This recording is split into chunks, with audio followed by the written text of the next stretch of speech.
Hi, welcome back to Coldstream Broad Shop. I'm going to try and do something a little different tonight. Let the film roll or the camera roll while I do some work.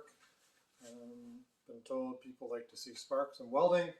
I've got a little bit of grinding to do on some welds on the rear end, and I've got to weld up the extra vent tube and then grind it smooth. So I'll leave the camera roll while I'm doing that, and hopefully you enjoy.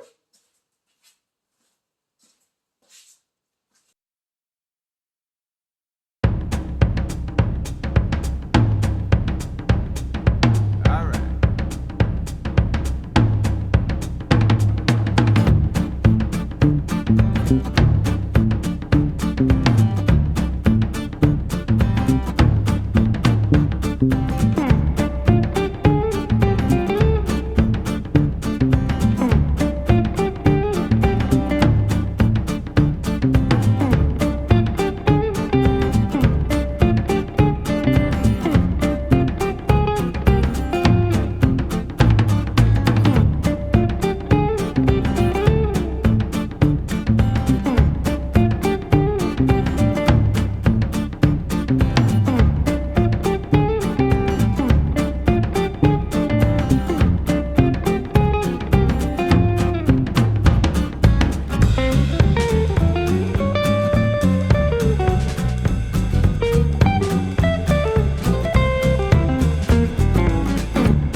So I cleaned up some of the welds and I welded up the extra ventole here and ground it smooth.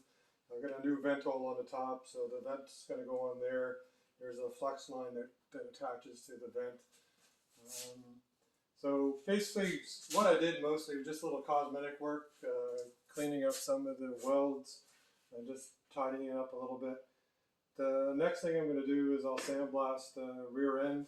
As you can see, I put this red dog boat insert on here. And what that is that allows me to measure the length of the axles.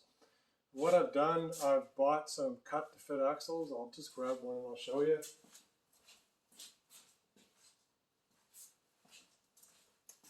So this is a cut to fit axle. It's got all this spline onto it.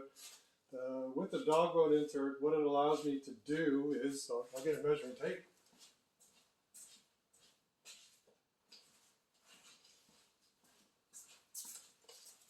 I measure from this point to the flange, and then I add 2.5 inches for the brake offset, and that will be the measurement of the axle from here to this point, and then I cut the axle off. I've got 2 axles, one for either side. I can't put them in yet or cut them yet because when they come with a brake register here. It's a little too big, so I've got to go get that turned down. So that's my first attempt at making a grinding welding video. Hopefully you enjoyed it. Anyways, take care. Don't forget to click and subscribe, and let me know what you think. Thanks. Take care. Bye.